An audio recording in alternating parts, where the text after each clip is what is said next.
घटना चक्र, सह प्रायोजक MDH मसाले, असली मसाले से MDH और पेट्रोलियम कंजर्वेशन रिसर्च एसोसिएशन। फिजूल गैस इस्तेमाल करने से कोई भी फैमिली बर्बाद हो सकती है।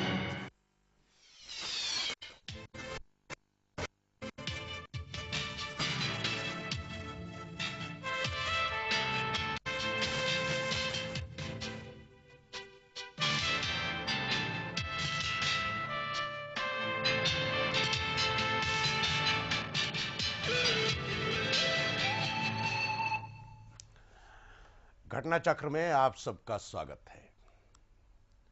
13 का अंक प्रधानमंत्री अटल बिहारी वाजपेयी के लिए बड़ा मुफीद है। जब भी अंक आता है तो कुछ ना कुछ गड़बड़ होती है। 13वीं लोकसभा में 13वां मानसून सत्र, यानी कि मानसून सत्र लेकिन सत्र 13वां। इस मानसून सत्र को अगर हम देखें, समाप्त हो गया कल। इससे क्या संदेश जाता है? अविश्वास प्रस्ताव आया, हालांकि वो गिर गया, लेकिन जिस तरह से लगातार बहस चली और 39 वक्ताओं ने भाषण दिए, उससे लगा कि पूरे देश में समस्याएं ही समस्याएं हैं। और जिस तरह से भारतीय जनता पार्टी के नेताओं ने बयान दिए, भाषण दिए, उससे लगा कि देश में कोई समस्या ही नहीं है। बहरहाल हम आज के घटना चक्र में ये चर्चा करेंगे कि इस मानसून सत्र का आने वाले दिनों में, खास तौर से जबकि 5 राज्यों में चुनाव होने जा रहे हैं, क्या अर्थ निकलता है। क्या वास्तव में मानसून सत्र में जो होना चाहिए था वो हुआ? क्या राजनीतिक दृष्टि से जो जोड़ तोड़ की राजनीति हो रही थी वो हुई? और खास तौर से अविश्वास प्रस्ताव जो कांग्रेस लेकर के आई, कांग्रेस क्या अपने मकसद में सफल हुई? और अविश्वास प्रस्ताव गिरने के बाद क्या वास्तव में लोग एनडीए की सरकार मजबूत होकर के निकल करके आई है या नहीं? इस मुद्दे पर बातचीत करने के लिए हमारे बीच में मौजूद हैं। मैं आपका परिचय करा दूं। जयल ओराम जी हैं, जो कि उड़ीसा के आदिवासी नेता हैं, जाने माने जनजाति कार्य मंत्री हैं, केंद्र में कैबिनेट मिनिस्टर हैं। जयल ओराम जी, आपका स्वागत है हमारे इस कार्यक्रम में। हमारे बीच में जाने माने पत्रकार और समाजवादी पार्टी के वरिष्ठ नेता, सांसद शाहिद सिद्दीकी साहब हैं।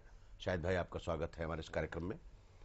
और हमारे बीच में सत्यव्रत चतुर्वेदी जी हैं, जो कि प्रवक्ता हैं कांग्रेस पार्टी के, मध्य प्रदेश के नेता जाने माने और सांसद हैं। सत्यव्रत जी, आपका भी स्वागत है हमारे इस कार्यक्रम में। शाहिद भाई, बातचीत की शुरुआत आपसे करेंगे जी। एक तो आप जो है 2 in 1 हैं, एक पत्रकार हैं और सांसद हैं, तो दोनों दृष्टि से अगर मैं इसका विश्लेषण करने को कहूँ मानसून सत्र का, तो आपको क्या in totality what is your feel? मेरी फीलिंग ये है कि ड्रॉ हो गया मैच। अच्छा, यानी बराबर का रहा और सत्ता पक्ष ने और विपक्ष ने बराबर की चोटें लगाई, मार लगाई, और अच्छा रहा सेशन। यानी जो एक लाइवली, एक जिंदा लोकतंत्र में जैसा होना चाहिए वैसा था। ये जो बात कही जाती है कि साहब इतना समय बर्बाद हुआ, ये बड़ी, मैं नहीं समझता कि कोई उचित बात है। होता यह है कि जब कोई इस तरह का मामला आता है जहां टकराव हो, तो सरकार उस पर बहस करने से बचती है और विपक्ष का काम होता है कि उस पर बहस कराए। और जब बीच का रास्ता नहीं निकलता तो फिर वॉकआउट होते हैं, फिर शोर होता है, हंगामा होता है। ना विपक्ष का इरादा हंगामा करने का है और ना सरकार चाहती है कि वो जो है, कई बार लेकिन ऐसा भी होता है, मैं बता दूं कि सरकार चाहती है कि न चले सदन। अच्छा है कि बहस ना हो, अच्छा है कि वॉकआउट कर जाएं, ऐसा भी होता है। लेकिन मोटा मोटी ये ठीक रहा सेशन। मतलब आपको लगता है कि सत्तारूढ़ दल उस विद्यार्थी की तरह होता है जो हमेशा ये मनाता है कि कभी परीक्षा ना आए? जी, उसकी हमेशा नहीं, लेकिन कभी कभी चाहता है कि मास्टर जो है वो बीमार हो जाए या बारिश हो जाए, क्लास ना चले, तो वो ऐसा नहीं चाहता रोज के स्कूल चले और जो है उसका इम्तिहान होता रहे। तो वो इसकी एक कैफियत रहती है और विपक्ष का काम है इम्तिहान लेना। जी, सत्यव्रत जी। मैं इस बात से सहमत हूँ। देखिए, लोकतंत्र सिर्फ हमारे यहाँ नहीं, दुनिया में जहाँ भी लोकतंत्र है, लोकतंत्र के अंतर्निहित बहुत सारी खूबियों के साथ एक कमी भी है, और वो ये है कि संसद में बहस के दौरान कई बार तनाव होते हैं। हमारे यहाँ सिर्फ नहीं। जहाँ तक रहा, पिछले दिनों इस बात का काफ़ी शोर किया गया और ऐसे इंप्रेशन दिया गया जैसे बहुत समय ज़ाया हो रहा है। अब आपने अगर देखा हो, जब अंतिम दिन सदन के समाप्त होने के पहले, सत्र समाप्त होने के पहले, स्पीकर ने पूरे सत्र की रिपोर्ट पढ़ी और उन्होंने ये बताया कि कुल मिला के पूरे सत्र के 21 दिन में 21 बैठकों में 35 घंटे का नुकसान हुआ था, जिसमें से 28 घंटे अतिरिक्त समय बैठ करके भरपाई कर ली गई। यानी जो कुल 21 दिन के अंदर जो कुल समय का नुकसान हुआ वो कितना, केवल 7 घंटे का। और ऐसे बताया जा रहा है कि जैसे समूचे सत्र में कुछ काम ही नहीं हुआ हो। उन्होंने पूरा काम बताया। खैर, मेरा यह मानना है कि इस सत्र के दौरान दो बड़ी घटनाएं हुई। एक घटना तो यह हुई कि विपक्ष ने इस बार 4 वर्ष के बाद में पहली बार इस सरकार के खिलाफ अविश्वास प्रस्ताव लाया। ये जानते हुए लाया विपक्ष ने प्रस्ताव कि अंकगणित सदन का क्या है। तो स्वाभाविक है कि उद्देश्य जो विपक्ष का था वो ये नहीं था कि हमें सरकार गिराना है, लेकिन जैसा मैं पहले भी कह चुका हूं कि विपक्ष के पास एक शस्त्र होता है, अविश्वास प्रस्ताव, जिस पर वो समग्र चिंतन या समग्र बहस कर पाता है इस सरकार की परफॉर्मेंस के बारे में। अन्यथा बाकी विषयों पर तो बाकी जो नियम है उनके अंतर्गत एक फोकस्ड एक विषय पर बात हो सकती है, लेकिन पूरी परफॉर्मेंस 4 वर्षों की अगर कोई चर्चा करना चाहे तो एक यही उपाय होता है जिस पर चर्चा हो सकती है, और विपक्ष ने वो किया। भारतीय जनता पार्टी को और राष्ट्रीय जनतांत्रिक गठबंधन को कटघरे में खड़ा किया उनके ही चुनाव घोषणा पत्र में उनके द्वारा किए गए वायदों के आधार पर, और उनसे यही जानना चाहा विपक्ष ने कि इन वायदों के विरुद्ध आपकी इन 4 वर्षों में 5 वर्षों में एक एक बिंदु पर आपकी परफॉर्मेंस क्या है, आपने क्या कस्में खाई थी और क्या उसके बाद में आज की स्थिति है। हमने ये जानना चाहा। हम जानते थे किसी भी गंभीर प्रश्न पर सरकार जवाब देने को तैयार नहीं होगी, ना हो। हमारी तो जिम्मेदारी है और हमारी कोशिश ये थी कि हम सरकार से जवाब मांगे, और चूंकि पूरा राष्ट्र देख रहा था टेलीविजन के ऊपर ये सारी जो बहस हो रही थी, चर्चा हो रही थी, कभी कभी दुखद पक्ष है, कुछ बड़ी जिन्हें कहना चाहिए कि ऐसी बातें भी कही गई जिससे हमारे स्तर के बारे में, हमारी पार्लियामेंट के स्तर के बारे में, हमारे चिंतन और सोच के बारे में लोगों को अफसोस होता है। लेकिन सही बात यह है कि सब के बावजूद एक जीवंत बहस हुई और हमने सरकार को उस कटघरे में खड़ा किया कि सरकार अपने ही वायदों पर, अपनी ही चुनाव घोषणा पत्र पर अपनी परफॉर्मेंस का लेखा जोखा देने से बची, क्योंकि एक भी जरूरी जो जवाब पूछे गए थे, फैक्ट्स पर जो पूछे गए थे, उस पर एक भी प्रश्न पर जवाब नहीं आया। 25-25, 30-30 साल पुरानी कहानियां, इमरजेंसी की कहानियां, आरोप प्रत्यारोप, इसी में सरकार उलझी रही। जिम्मेदारी उसकी थी कि वो जनता को इस सदन के माध्यम से बताती कि पिछले 4 वर्षों में उसने क्या पाया, ये उसको अपनी उपलब्धियों की चर्चा करनी थी। जयल जी। नहीं, मैं तो सिद्दीकी साहब के यहाँ से स्टार्ट करता हूँ। सरकार मैंने अनास्था प्रस्ताव आए या डिस्कशन से बचे, ये कोई सरकार का, दूसरा कोई सरकार का ये चिंता हो सकता है, लेकिन मेरा जहाँ तक नॉलेज है ये एनडीए सरकार में ऐसा नहीं है। हम बिल्कुल डिस्कशन करने के लिए, चर्चा करने के लिए तैयार रहते हैं, और वो हुआ भी और जवाब दिया गया। लेकिन चतुर्वेदी साहब जो बता रहे हैं कि फैक्ट से, फिगर से हम लोग को संतुष्ट नहीं हुआ, ये दुर्भाग्य का बात है। लेकिन जो तथ्य रखा गया सरकार की ओर से, इसको जनता भी देखे हैं। मेरा ख्याल से इसके बारे में भी आप लोग का भी कुछ आकलन है, बाकी लोग का भी आकलन है, लेकिन सरकार का परफॉर्मेंस सही है। मैं इस अनास्था प्रस्ताव का, इसमें नो कॉन्फिडेंस मोशन में एक आपका एक दिशा के और इनको बताना चाहता हूँ। वास्तव में कांग्रेस पार्टी को या मेजर अपोजिशन को ये पता था कि ये सरकार गिरने वाला नहीं है, लेकिन उनका दायित्व है, उनका कर्तव्य है, इसलिए वो सरकार को एक बार कटघरे में खड़ा करना चाहिए, ऐसा वो लोग कोशिश किए थे, लेकिन उसमें सफल नहीं हुए। इस दृष्टि से सफल नहीं हुए। लेकिन आपको पता होगा, ये जब अनास्था प्रस्ताव टेबल हुआ उसके बाद जो चर्चा में सबसे बड़ा विषय आया था वो था कि हम अपोजिशन यूनिटी दिखाएंगे, हम अपोजिशन में एक होंगे। आप शिमला में जो कांग्रेस पार्टी का बैठक हुआ उसमें सोनिया गांधी को जो अगले प्रधानमंत्री के रूप में, या वो जो गठबंधन होगा अल्टरनेट, उसका जो नेत्री के रूप में चर्चित करके ये एक माने टेस्ट था मेरा ख्याल से, तो उस टेस्ट में अपोजिशन में फेल हुआ। ये मैसेज आमतौर लोग में गया है। बाकी फैक्ट फिगर में देखिए वो तो है, तथ्य तो है, हम लोग दिया है, उसमें सरकार की ओर से दिया गया है, जनता में सेटिस्फाइड है, ये तो मैं बोल सकता हूँ दवा के साथ। अनिल जी दवा कहाँ के तथ्य दिए गए हैं, मैं आपसे अभी पूछ रहा हूँ। मैंने स्पष्ट रूप से पहला प्रश्न किया था कि आपने 8% विकास दर बढ़ाने का वायदा अपने चुनाव घोषणा पत्र में किया।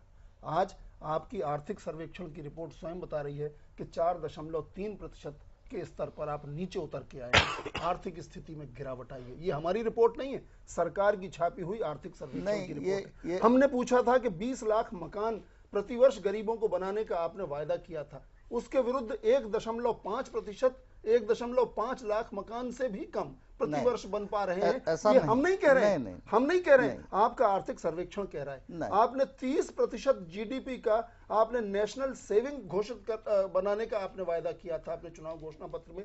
क्या स्थिति है? नहीं, ये आज नहीं है। 22% से भी नीचे है। आप रुकिएगा, आप मुझे कहने दीजिए। आपने पूछा ना कि ऐसे प्रश्न नहीं पूछे और हमने जवाब दिए हैं। हमने अभी भी पूछा था, आपने 5 करोड़ एकड़ प्रति वर्ष, आपने 5 करोड़ एकड़ 5 वर्ष में यानी 1 करोड़ एकड़ प्रति वर्ष में नई सिंचाई पैदा करने का वायदा किया था। क्या आप उसका 1/10 भी कर पाए हैं? मैं नहीं कह रहा हूं, आर्थिक सर्वेक्षण पढ़िए, आपकी सरकार का छापा हुआ, वो स्वयं कह रहा है कि 1 मिलियन हेक्टेयर्स भी नहीं कर पाए हैं, जबकि 20 मिलियन हेक्टेयर का इन्होंने वायदा किया था। इसी तरीके से लोकपाल बिल के मसले पर आपने भ्रष्टाचार के खिलाफ लोकपाल बिल लाने की बात अपने चुनाव घोषणा पत्र में की, प्रधानमंत्री ने वहां पर लाल किले से घोषणाएं की। आज तक क्या लोकपाल बिल लाए आप?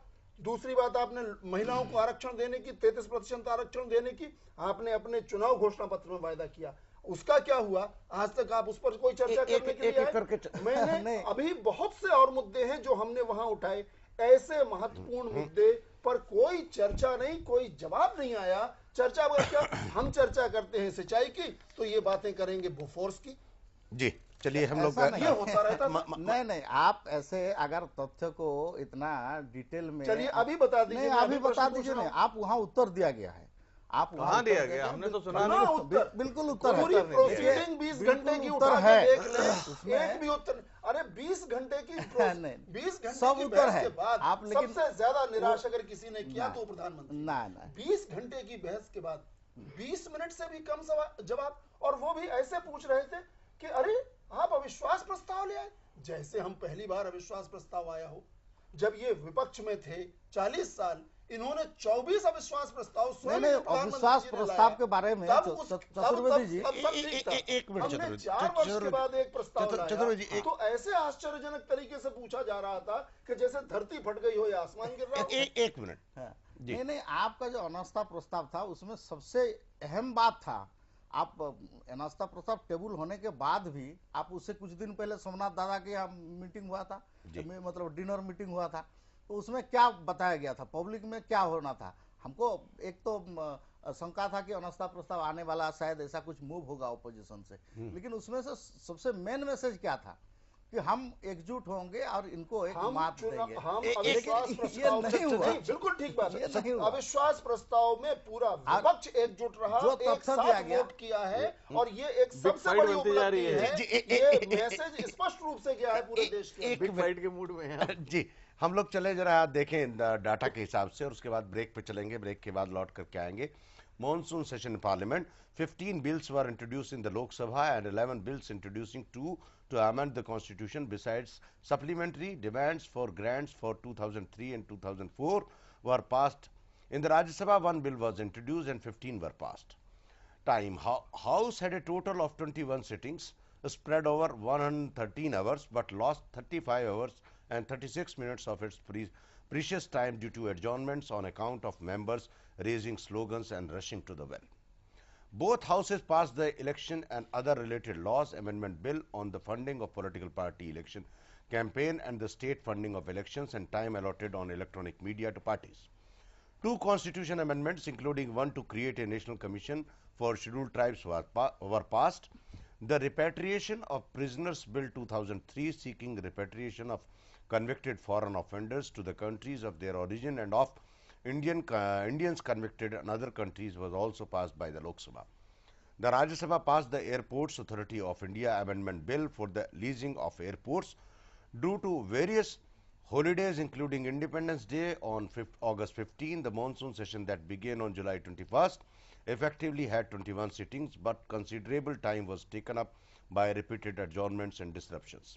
The ruling NDA on Tuesday defeated the no confidence motion moved by Leader of Opposition Sonia Gandhi in the 543-member Lok Sabha by 312 votes to 186 after 2 days of bitter debating. In the first 5 weeks of the session, the Lok Sabha saw slogan and first raising over the Ayodhya temple mosque dispute after Vajpayee announced in Ayodhya that a temple would be built at the site where Hindu fundamentalists tore down the Babri Mosque in 1992. But fireworks dominated the session, which also ended on a note of dissension over the government's clean chit on Thursday to soft drink multinationals Pepsi and Coke after Green Group CSC reported more than prescribed level of pesticides in major brands.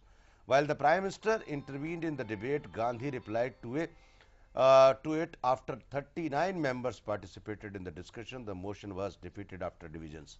हम लोग चलेंगे एक छोटे से break की ओर। Break के बाद लौट करके आएंगे और ये जानने की कोशिश करेंगे कि मॉनसून सत्र का मतलब क्या है। एक छोटे से ब्रेक के बाद।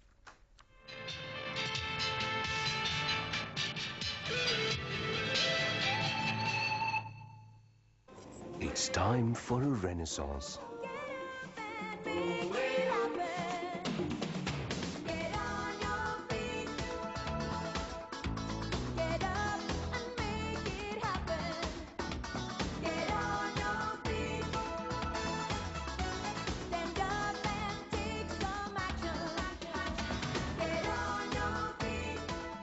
The Renaissance Goa Resort. It's time for a renaissance. MDH की देगी मिर्च का तड़का, अंग अंग फड़का। MDH की देगी मिर्च। Here begins the era of royalty.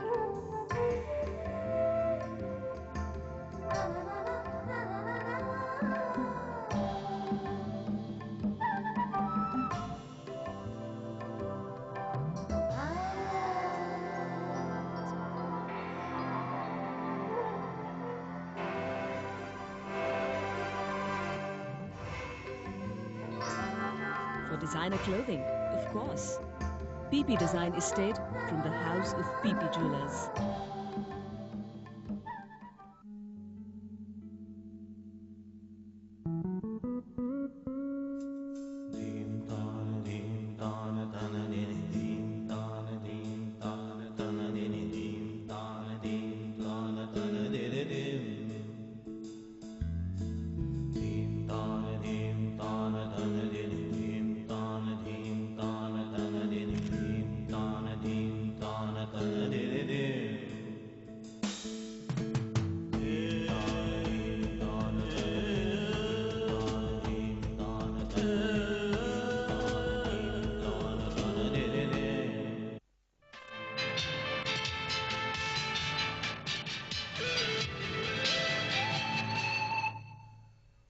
घटना चक्र में आप सबका एक बार फिर से स्वागत है। हम लोग चर्चा कर रहे हैं यहाँ कि मॉनसून सत्र जो कि समाप्त हो गया कल, उसका क्या अर्थ है और उसमें क्या बहस हुई, उससे क्या संदेश गया पूरे देश में।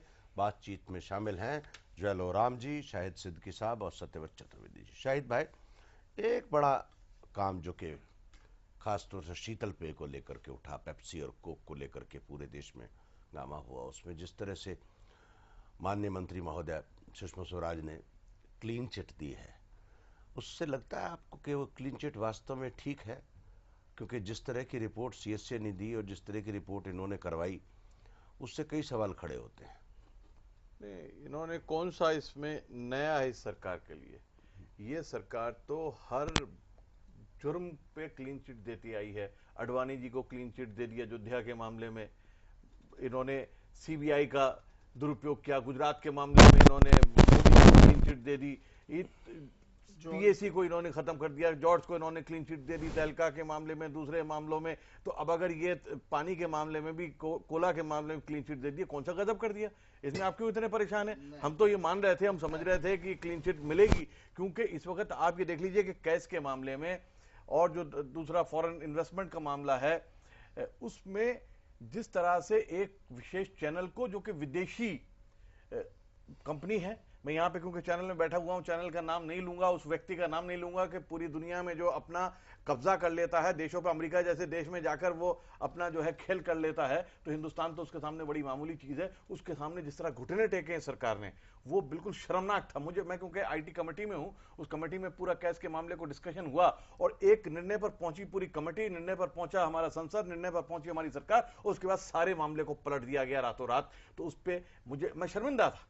और आज जिस तरह कोला का हुआ है, तो मुझे कोई हैरत नहीं है जिस तरह मल्टीनेशनल कंपनीज हमारी आज सरकार को प्रभावित कर रही हैं, सरकार को चला रही हैं, और वो होना था और हो रहा है। मंत्री जी कुछ नहीं, इसमें मैं सहमत नहीं हूं। देखिए, क्लीन चिट का मतलब क्या है?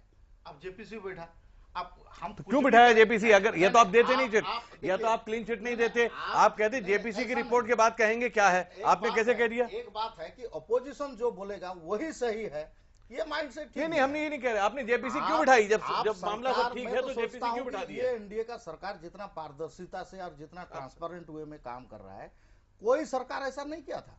आप कुछ भी बात बोलिए, आप केस के बारे में या आपका जो आईटी के बारे में जो बोल रहे हैं, उसमें भी सरकार कोई छिपा नहीं रहा है। आप उसमें जैसा सुझाव हुआ था, जैसा किया गया था, वैसे किया जा रहा है। लेकिन अननेसेसरी, आप, मैं बालकों के बारे में आऊंगा, डिसइन्वेस्टमेंट में जोगी जी का स्टेटमेंट क्या था? मैं तो लाइट पानी सब बंद कर दूंगा, ऐसा कर दूंगा, वैसा कर दूंगा, बहुत अंडरहैंड डील हुआ है। उसमें बहुत देखिए, बहुत बड़ी लेकिन बात हो आज सकती है। सबसे ज्यादा स्वागत करने वाले वही हैं। तो फिर आज एक दिन ना एक दिन सरकार का देखिए, शाहिद भाई का एक सवाल, मेरा बात है, सरकार का जो डिसीजन है, इसका परिणाम क्या होगा ये आगे चल के पता चलेगा।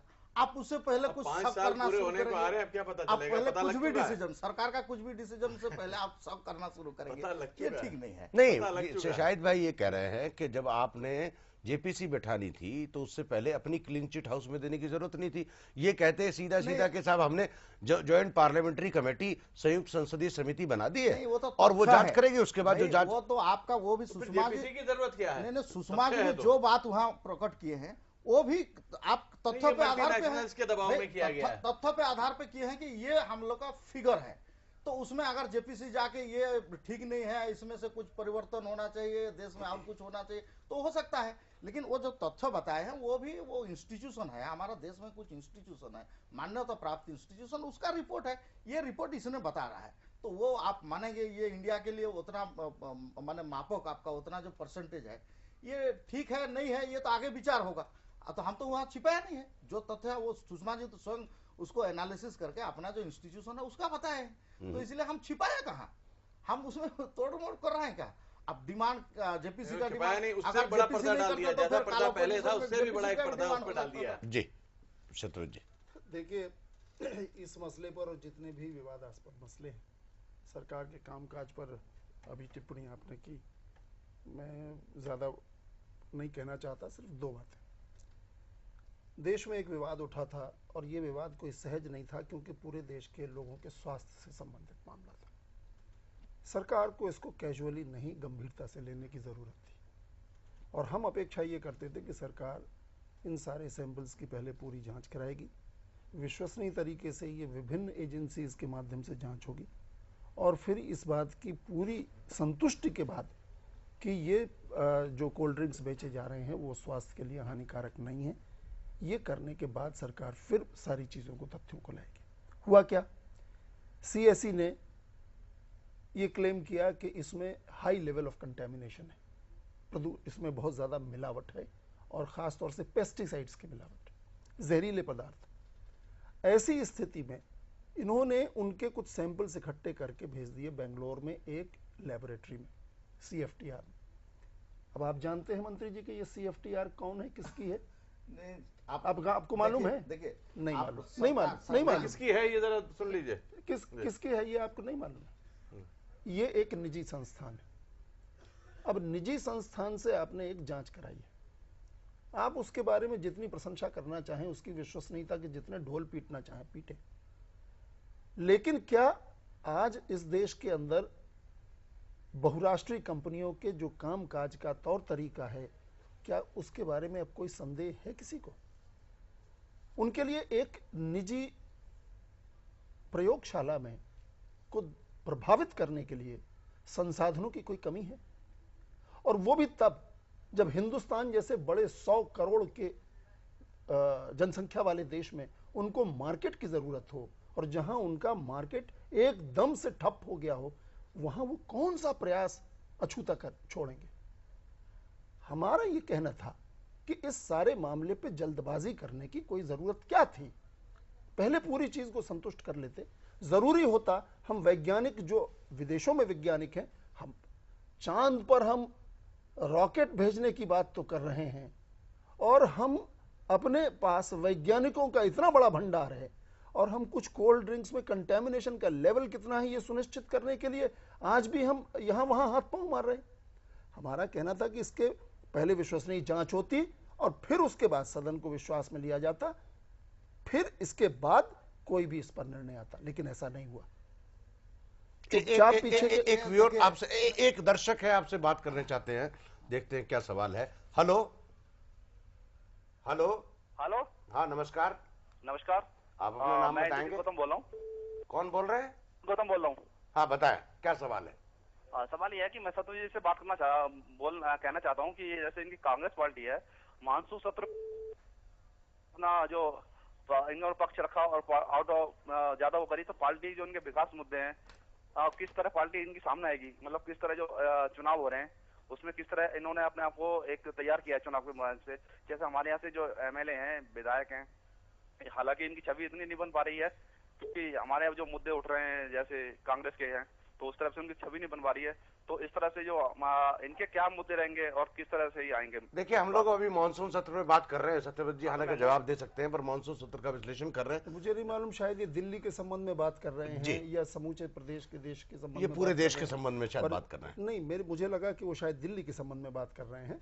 दिल्ली का जहां तक सवाल है, सरकार के पिछले 5 वर्षों की उपलब्धियां सामने हैं, और पूरे दिल्ली में विकास के मामले में किसी को दो राय नहीं है कि जिस तेज गति से इस बीच में विकास हुआ है, इसको सभी प्रशंसा कर रहे हैं।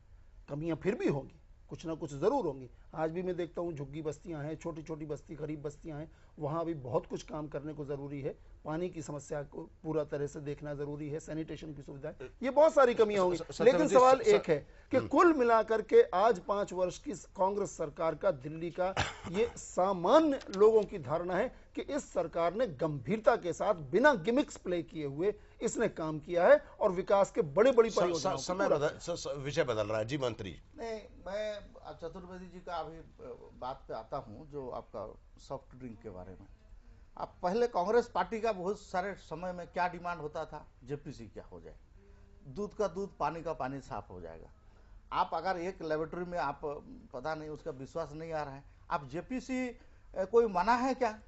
कहीं भी देश का विदेश का भी किसी भी लेबोरेटरी में टेस्ट करके आप उसको जाएंगे, ये तो जेपीसी जो होता है ये तो कोई सरकार का कमीशन ये माने नहीं होता है, ये सब पार्टी रहेंगे, सब रहेंगे, तो इसलिए वो आ जाएगा। तो इसमें आप जो संदेह कर रहे हैं, आप बोले ऐसे करे, ऐसा अपने, तो इसे देखिए आप प्रभावित करना, जहां तक सुनिए चतुर्वेदी जी, मल्टीनेशनल का प्रभावित करने के लिए जो आप जो बताए, ये मैं तो इसमें सहमत नहीं हूं। आप मैं बताना सकता हूं, अब मल्टीनेशनल हो सकता है, उसके पास पैसा हो सकता है, लेकिन आप देश का अनुष्ठान कुछ है जो काम कर रहा है, जो एक्सेलेंसी है जिसका, उसमें इसको खरीद लेगा और उसको इसके प्रभावित किया, ये तो मैं नहीं मानता हूं। सरकार के ऐसा होने हम इस नहीं देश ने 3 दिन तक तमाशा देखा है, बड़े बड़े लोगों को 1-1 लाख रुपए में बिकते हुए। देखिए वो खरीदने वाले, आप क्या बात कर बुरा ना मत माने, आप बुरा मत ना माने। आप अगर ऐसा बोलेंगे तो खरीद बिक्री हमारा पार्टी में होता नहीं।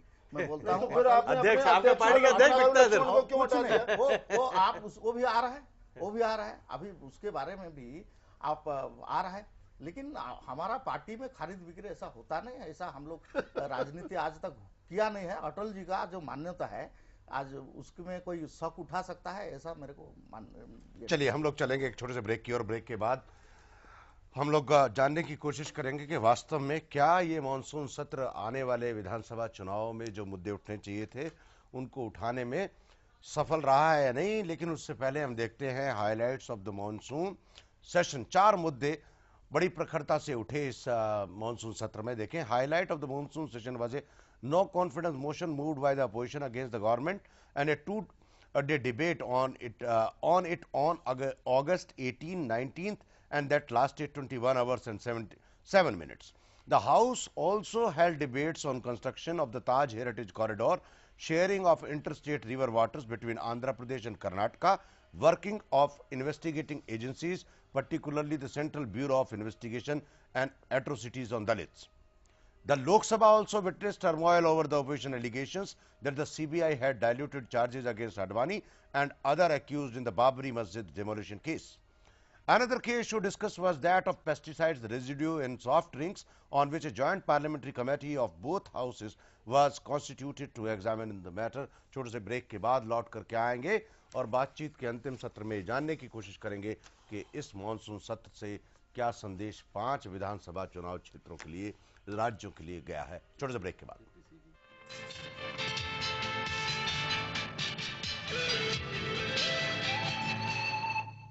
It's time for a renaissance.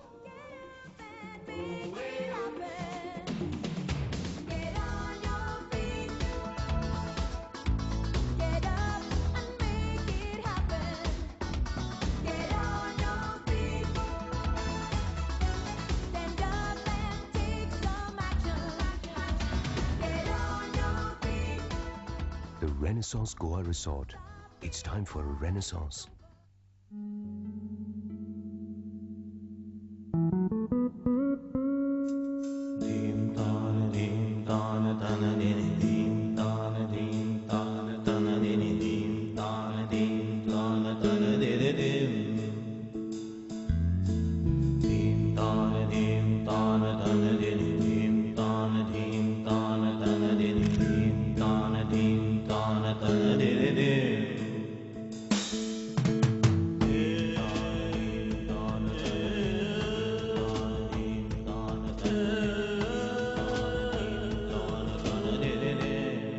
जब मेरी शादी नहीं हुई थी तब मैं अपने ऑयली बालों के लिए ऑयली बालों वाला शैम्पू यूज करती थी और शादी के बाद इनके ड्राई बालों के लिए एक अलग शैम्पू खरीदती थी। शीना के बाल लंबे हों इसके लिए एक और शैम्पू।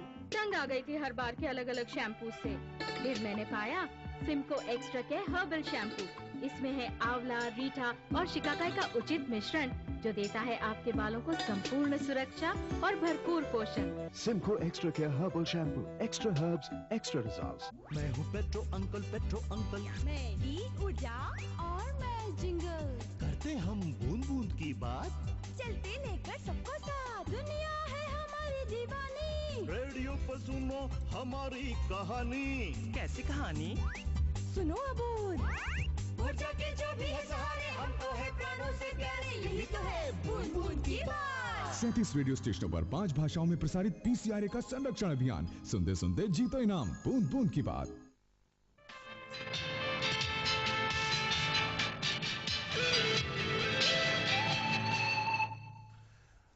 घटना चक्र में आप सबका एक बार फिर से स्वागत है। मॉनसून सत्र का संदेश, इस मुद्दे पर चर्चा हो रही। बातचीत में ज्वेल और राम जी हमारे साथ हैं, शायद सिद्दीकी जी हैं, सत्यव्रत चतुर्वेदी जी हैं।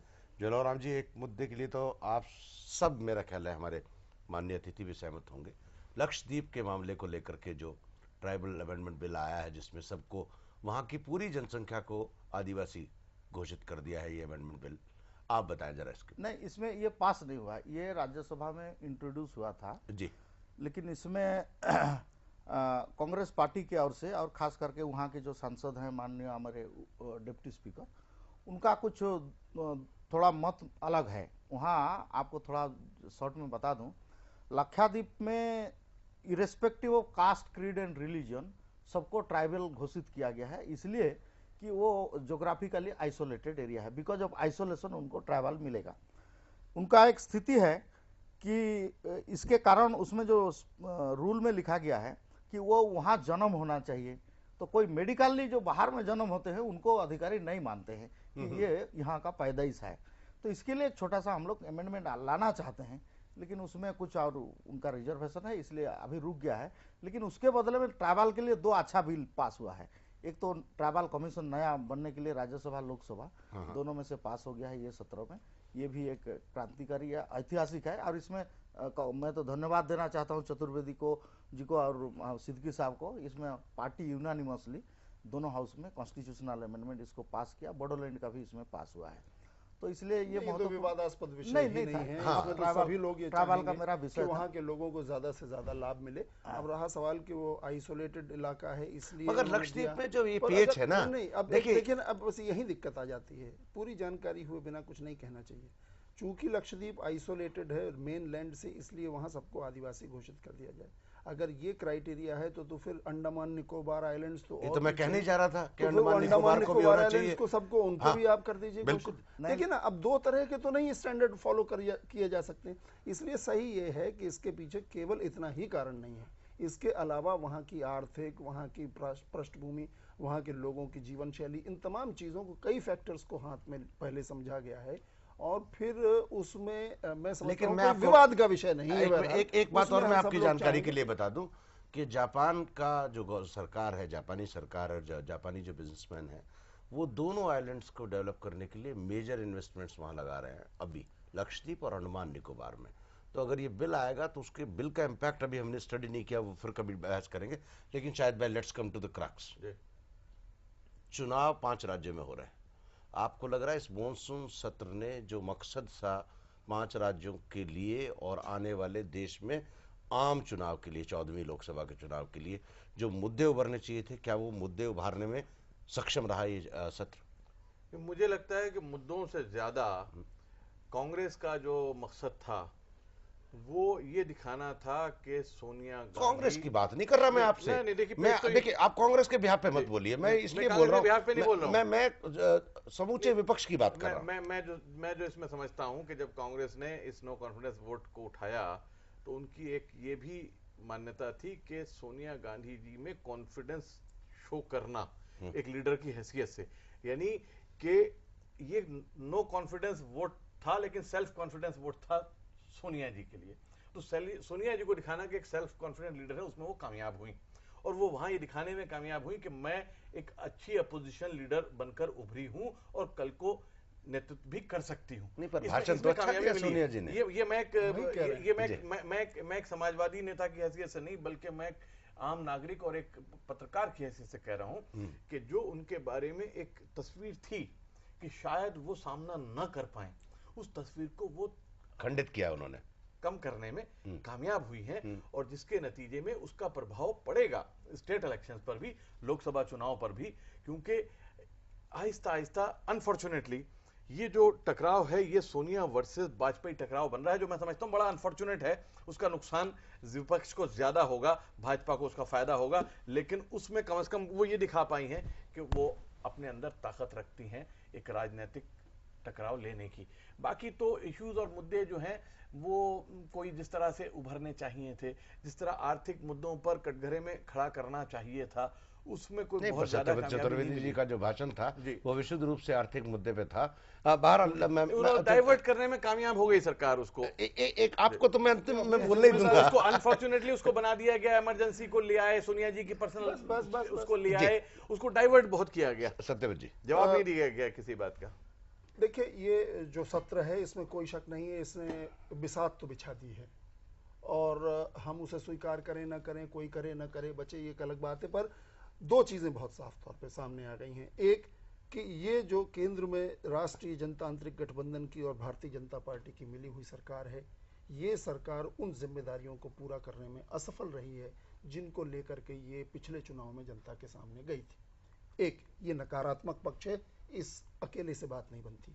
कांग्रेस के सामने अपने 15 राज्यों में जहां उसकी सरकारें हैं और उनका जो उसने एक गुड गवर्नेंस का जो एक हमने काम शुरू किया, और सोनिया जी ने जिस तरह से सारे मुख्यमंत्रियों को समय समय पर बुला करके बैठा करके एक कॉमन पॉलिसी और डायरेक्टिव्स दे करके जो सेंट्रली पूरी चीज़ों को गवर्न करने की, वेलफेयर स्कीम्स को खासतौर से गरीबों के छोटे वर्गों के लिए उनको जिस तरीके से मॉनिटरिंग करने का एक नया सिस्टम ईजाद किया, इससे एक विश्वास पैदा हुआ है लोगों में। और मैं समझता हूं उन सारी स्कीम्स को और आगे ले जाने का, लेकिन अगले चुनाव में मुख्य मुद्दे होंगे बेरोजगारी, अगले चुनाव में मुख्य मुद्दे होंगे ग्रामीण विकास, अगले चुनाव के मुख्य मुद्दे होंगे सार्वजनिक वितरण प्रणाली के माध्यम से गरीब आदमी तक अन्न पहुंचाना, और लोगों में जो कुल मिलाकर के विकास की जो तमाम एजेंसियां हैं और जो तमाम एपरेटस है, हमारा मशीनरी है, उसके अंदर पारदर्शिता और सफाई आना, ये मुख्य मुद्दे होंगे। सोनिया बनाम अटल बिहारी वाजपेयी नहीं होगा। सोनिया बनाम अटल बिहारी का प्रश्न ही नहीं, ये कुछ लोग इस तरह की बातें उछालते हैं।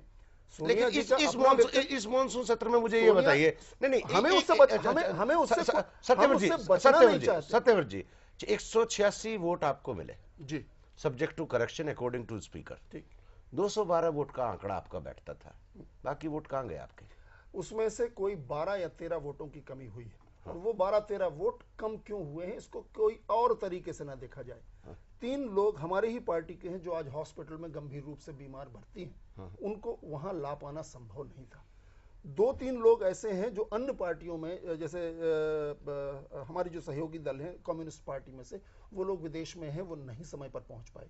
इसी तरह से 2-3 लोग हैं और अन्य फुटकर कारणों से जो नहीं आ पाए। तो ऐसे मिला के 10-12 वोट जो हमारे आकलन के हिसाब से मिलने चाहिए थे, वो नहीं मिल पाए। वो इसलिए नहीं कि किसी विरोध के कारण वो बाहर नहीं, मगर ये बल्कि इन आकस्मिक कारणों। मैं एक बात कहूंगा कि विरोध की वजह से नहीं हुआ, लेकिन ये जो इनकी एकला चलो वाली पॉलिसी है कि जब इन्होंने नो कॉन्फिडेंस का वोट प्रस्ताव रखा तो विरोधी दलों से कोई राय मशवरा नहीं किया गया कि साहब हम ये करने वाले हैं, इसमें क्या स्ट्रेटेजी होगी। इसमें अपनी ही वो जो है, मतलब ये सेशन विपक्ष की फूट का, विपक्ष के खंडित होने का भी प्रमाणित करता है। ये बड़ा क्लियर है मंत्री जी। कुछ मामलों पे हमारी राय अलग अलग हो सकती है, उसमें फूट जैसी कोई बात नहीं। आप देख, अब जहां तक सवाल इनका है, ये जो सरकार में बैठे हैं, कल इनका गौ हत्या वाला बिल किसके कारण रुका? अब हम उसको कहेंगे फूट है। फूट होना अलग बात है, मतभेद होना अलग बात है।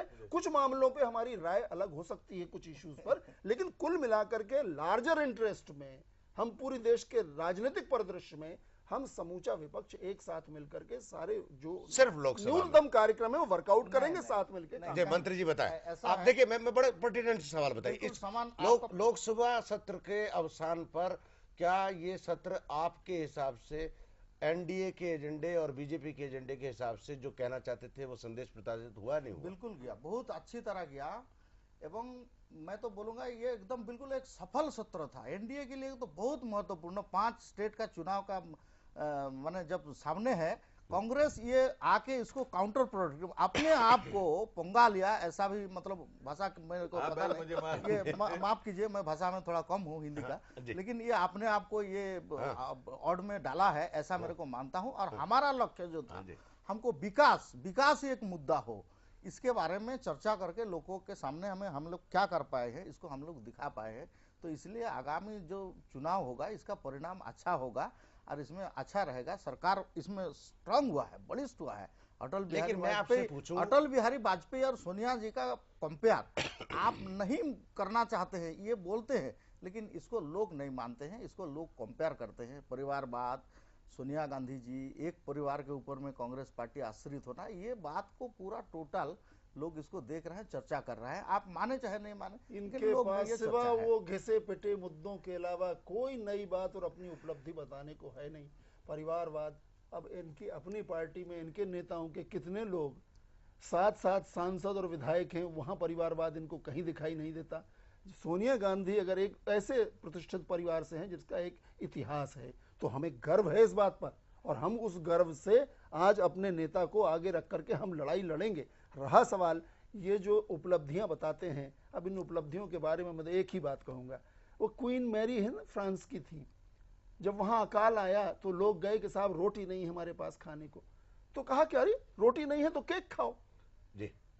स्थिति यही है। मैंने जिन जिन गरीबों से संबंधित योजनाओं पर पूछा, उन पर तो ये सरकार जवाब दे नहीं पाई। और क्या बता रही थी, देखिए हम चांद पर इंसान अपने भारत का यान भेजने वाले हैं, चांद पर यान भेजने से बेरोजगारी दूर नहीं होने वाली है। आप भेजिए, हमारे लिए गर्व की बात होगी, लेकिन इन बुनियादी बातों के ऊपर पहले हमें काम करना है। मंत्री जी आप मिनिस्ट्री ऑफ ट्रैवल अफेयर्स नया बना, आप सोशल सेक्टर में भी अगर इस सरकार का काम को देखेंगे तो आवश्यकता थी और मंत्रालय बनाने की, बनने चाहिए, कंपेयर नहीं होगा, अभी तो और लोगों को लेना पड़ेगा मंत्रालय।